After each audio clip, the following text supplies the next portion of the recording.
today at the Octopus Center for the Electrification of Heat. I'm joined by three experts, Amy, John and Peter, and we have been discussing and we have also been looking around in what Octopus aims to do in order to massively increase the deployment and the market uptake of heat pumps.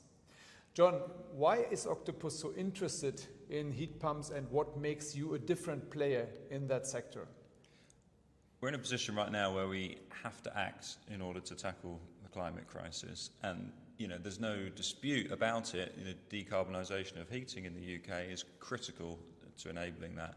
We've got 20 million plus gas boilers emitting carbon fumes and carbon emissions into the atmosphere right now, and we need to replace those with low carbon heating solutions, ideally by electrifying, so that we can use renewably generated electricity to power our heating and our hot water in our homes. So heat pumps are the obvious technology for that. It's an established technology.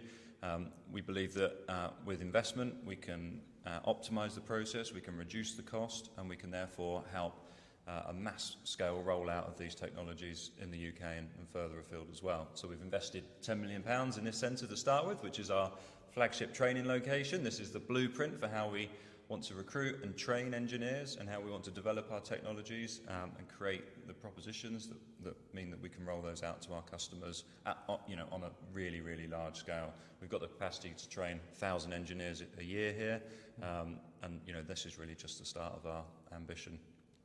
And we're disruptors in the market. We've disrupted the energy market. We've got a pretty proven track record of doing that now, and we can apply that same mentality and way of thinking to the mass rollout of renewable heating solutions and predominantly heat pumps.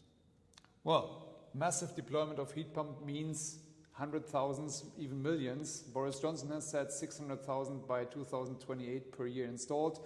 That will have an influence on the grid. Will the lights go out? No, in fact, quite the opposite. It's a much more sustainable solution than gas heating, for example. So the way heat pumps work, they use a small amount of electricity and take the natural energy from the air, which means they're super efficient. And the good thing about that electricity is it's flexible, so you can choose the cheaper, greener periods to run your heat pump. And that's what we've already seen. We've got about 1,000 customers on our Agile Octopus tariff, which varies, with how much green electricity there is on the grid. And we've seen that they have naturally reduced their peak consumption by about 75% in that sort of 4 to 7 p.m. period, which has massive savings for them on their electricity, but is also great for the grid to actually be taking that demand off and spreading that out throughout the day. So we could say heat pumps are fit for purpose. But yes. Peter, you are still developing the product further. What does it mean to you? What's the next generation heat pump looking like? That's a very good question. Manufacturers for years, they were very much focused on proving or making heat pump more efficient, but there is limit on that high level efficiency. We them super more efficient. They're already very, very high. And later on, they were very much focused on making them quieter. But the future step is now, and this is what we are working on it, is to make them more techy and make them smaller, physically smaller, to work as a half a size of existing heat pump. It is a very hard challenge because we have to sacrifice, or not sacrifice, we have to design new things and go new way, completely new way with heat pumps, shape and form design, but the key part is to make them smaller, keeping the same efficiency and the same low noise level.